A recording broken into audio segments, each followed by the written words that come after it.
Radha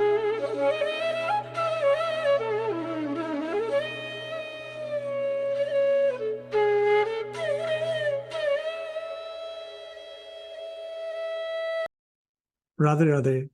Today is Saturday, 30th March 2024. Here we are for this recap video of today's Bhagavad Gita recitation session. We're continuing in our journey early on in chapter 11, reaching, of course, a very, very crucial, beautiful stage. And so here to join me is Mummy. Radhe Radhe. I'll bring up the screen and you'll see that today we covered 4 verses, chapter 11, verses 6, 7, 8, and 9. We also discussed some homework questions we had provided in the prior class, so we'll briefly discuss those as well. For now, what we'll do first is hear a rendition of all these verses, the 4 that we covered today, and then learn an important Sanskrit word from each one, which, by the way, will become your homework at least for this time when we meet next week. And then we'll quickly just see explanation of them very briefly, and then continue with the rest. So first up, chapter 11, verse 6. Pashyadityan vasoon rudran ashvinau marutastatha bahunya adrishta purvani pasyascharyaani bharata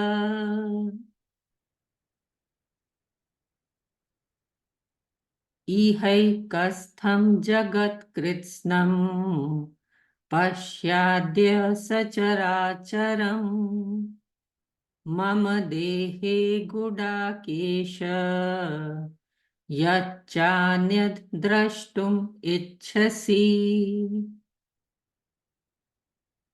natu mam shakyase drashtum anenaiva svachakshusha Divyam dadami te chakshuhu Pashya me yogameshwaram Sanjay uvacha Evam uktva tato rajan Mahayogeshwaro harihi Darshayam asa parthaya Paramam Rupam Aishwaram. So we are going to look for 4 important words. Number 1 is Adrisht. Adrisht means something which was never revealed earlier. Adrisht. Number 2, Ekastham. Ekastham means all assembled together.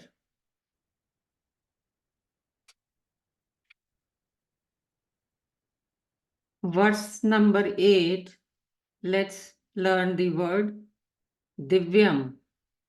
Divyam means divine. And we'll take another word, Yogam Aishwaram. Yogam Aishwaram, that means God's majestic opulence.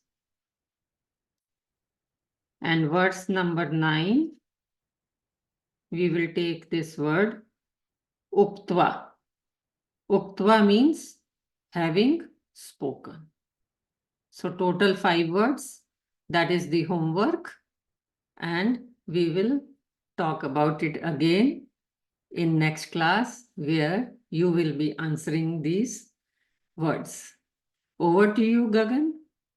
Thank you, Mummy. Yep, that is the homework for next time's discussion. So 5 words to memorize and learn. And so now we'll just quickly run through what today's verses cover in terms of explanation. Very brief, of course, with Bhagavad Gita recitation. Lengthier details when we get to them in Bhagavad Gita study. Chapter 11, verse 6, Maruts and marvels. That's the catchphrase here, because Sri Krishna indeed tells Arjun that he will very momentarily be able to behold or see in Sri Krishna all these different marvels. 82 that Swamiji has enumerated for us. So we're going to see, or Arjun will see the 12 sons of Aditi, the 8 Vasus, the 2 Ashwini Kumars, the 11 Rudras, and the 49 Maruts. That adds up to 82. But that's just a tiny fraction of all the marvels Sri Krishna has and is. Chapter 11, verse 7. Getting ahead, then we now see the assembly of universes that is soon going to be displayed to Arjun. So Sri Krishna says that Arjun will be able to behold in Sri Krishna the universe as well as everything that is moving and non-moving. And in fact, anything else that Arjun wishes to see, he'll be able to see that in Sri Krishna's divine cosmic universal form. Chapter 11, verse 8, eyeglasses, with a play on the spelling of eye, not EYE as in regular spectacles or eyeglasses, but here just the letter I, because these eyeglasses, they can only be given by Sri Krishna to the special devotees who are exclusively devoted to him. So like Arjun, his friend, his disciple, but his true devotee, he was able to get that divine vision to be able to see Sri Krishna's cosmic form.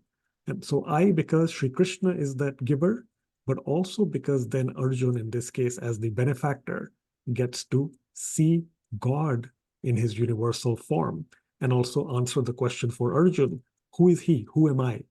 In that case, not the body, the soul, a fragment of God.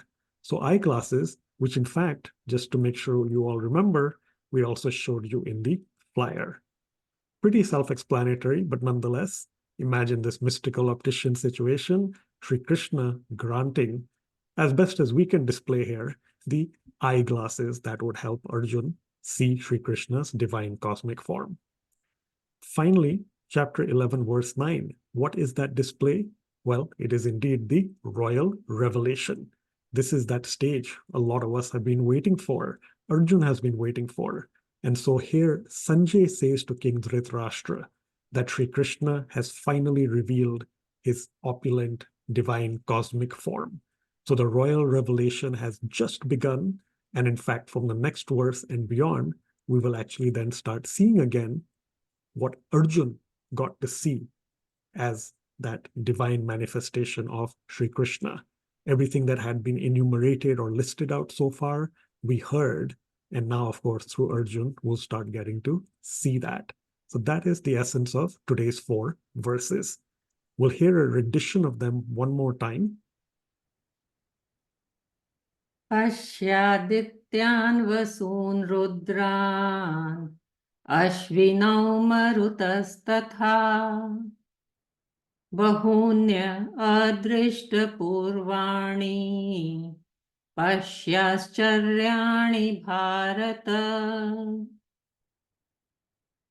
Ihaikastham jagat kritsnam Pashyadya sacharacharam Mama dehe gudakesha Yachanyad drashtum ichhasi Natu mam shakyase drashtum Anenaiva svachakshusha Divyam dadami te chakshuhu Pashya me yogam aishwaram Sanjay uvacha Evam uktva tato rajan Mahayogeshwaro harihi Darshayam asa parthaya Paramam rupam aishwaram. So I hope this helps in revising these 4 verses. As I explained in the class, we have to make the difference between normal sha, then the shatkon sha, and aksha, KSH, chakshu. In chakshu, we have aksha. Swachakshusha, we have sha, shatkon sha, and yogam aishwaram, normal sha. So, shakya se also normal sha. So 3 kinds of different pronunciations. Keep that in mind. Also keep in mind the Dirgh Swar and Laghu Swar. Dirgh means longer, bade U ki matra, and Tu, chote U ki matra. Hari, Hari, Hi, choti I ki matra. So keep in mind all these small nuances, and everybody is doing amazingly well practicing with these verses. Thank you, and over to you, Gagan. Thank you, Mummy. Yep, that does get us towards the end of this recap video. So again, as a reminder from class, we also enjoyed hearing from people the appellations for Sri Krishna.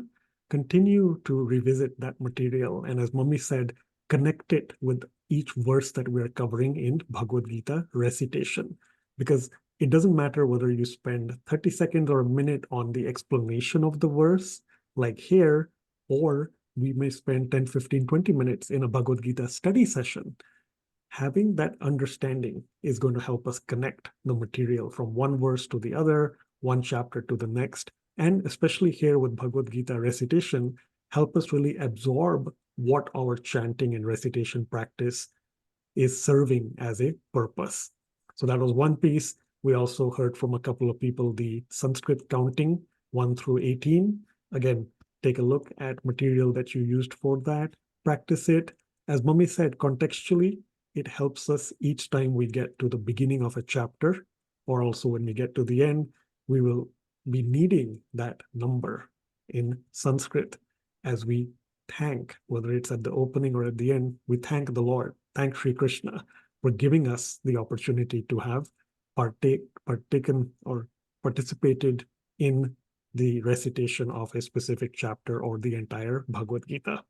So that was for today, of course. For next time, as Mummy said, 5 verses that were displayed on the screen in this recap video.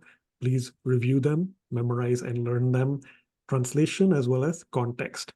We'll ask you about one or more of them when we meet next time. And again, do try to bring a family, relative, or friend member. And we shall see you Saturday, 6th April, new month, 2024, 11 a.m. Central Time, 9:30 p.m. India time. Thank you. Radhe Radhe. Radhe Radhe.